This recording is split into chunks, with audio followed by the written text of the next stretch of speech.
আয়াত 102 فَلَمَّا بَلَغَ مَعَهُ السَّعْيَ قَالَ يَا بُنَيَّ إِنِّي أَرَى فِي الْمَنَامِ أَنِّي أَذْبَحُكَ فَانظُرْ مَاذَا تَرَى قَالَ يَا أَبَتِ افْعَلْ مَا تُؤْمَرُ سَتَجِدُنِي إِن شَاءَ اللَّهُ مِنَ الصَّابِرِينَ।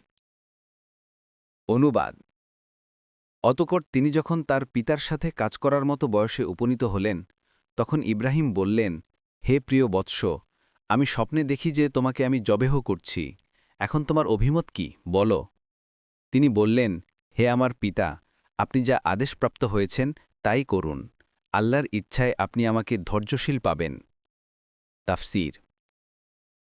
1 নং ফুটনোটের বিবরণ। কতাদাহ বলেন, নবী রাসূলদের স্বপ্ন ওহী হয়ে থাকে।